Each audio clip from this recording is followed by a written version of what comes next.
Good morning. I'm Jason Stanton. I serve at First Lutheran in Onalaska, Wisconsin, and this is my morning musing for Wednesday, October 21st. The last couple days, Pastor Karen and I have been at our fall theological, I shouldn't say, it was a fall theological event. Usually the fall theological event happens a few hours away up north at Heartwood at this beautiful retreat center.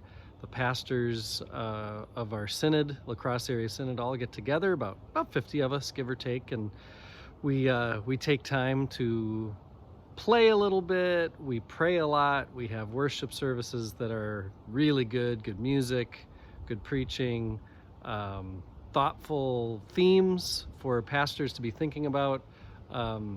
Every year I know I've come away with lots of, not just feeling renewed, but also challenged in some way by what the lesson was about. And this year, it was all via Zoom, so better than nothing, but certainly missing all the best parts. There was no Monday night football, late night, watching baseball playoffs and all the other things that usually happen this time of year with people that otherwise we just don't see each other outside of work capacities. So I miss that, and I know that's something that maybe all of us are experiencing to some extent, but work isn't supposed to only be work, right? It can also include some fellowship, camaraderie, collegiality, all that kind of stuff. So anyway, that's what I've been doing the last couple days. Our teacher the last couple days has been Rev Dr Leah Shade. She has written a book called Preaching in the Purple Zone, Ministry in the Red-Blue Divide. The Driftless region includes as many counties as any other area in the country who voted for Obama and Trump. And so many groups of political scientists have seen and identified that this part of the country is not red or blue, it is purple. And so the Reverend Dr. Leah Shade, she has roots in Pennsylvania. She's in Kentucky now, and so she has a helpful perspective on what it's like to live and work and everything else amidst a community who are both red and blue. And so what does it mean for a pastor to preach in the purple zone? And so really where that led was conversations about conflict. What an interesting idea. Should we seek out conflict? Should we avoid conflict? How do we use conflict? How do we diffuse conflict? All these kinds of questions that leaders of faith communities need to think about. One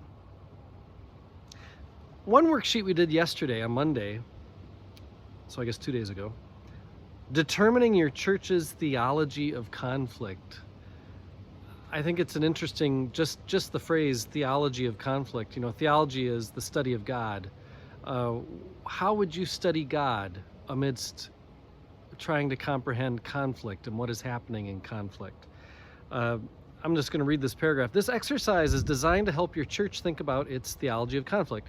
Briefly, a theology of conflict is what we believe about the relationship between God and human conflict. For instance, if the assumption is that God does not approve of conflict, we may not want to engage in any controversy at all.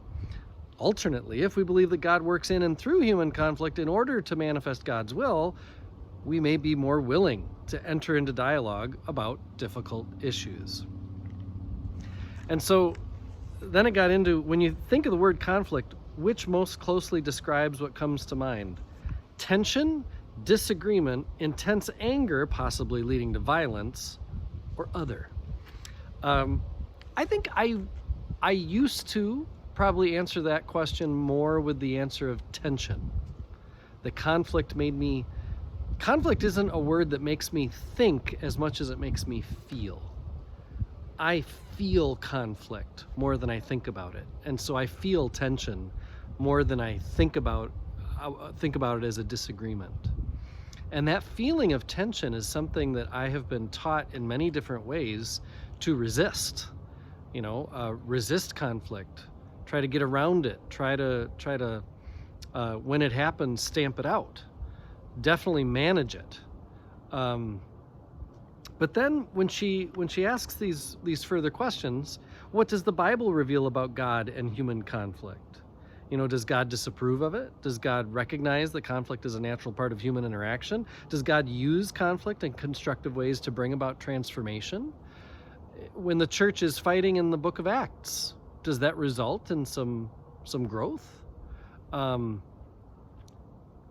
There's lots of examples, and we went through many of them, where conflict is what was required for further faithfulness to be shown by God's people to God and from God's people to each other. Conflict can be quite handy to God, apparently. And so that's really where my musing comes today.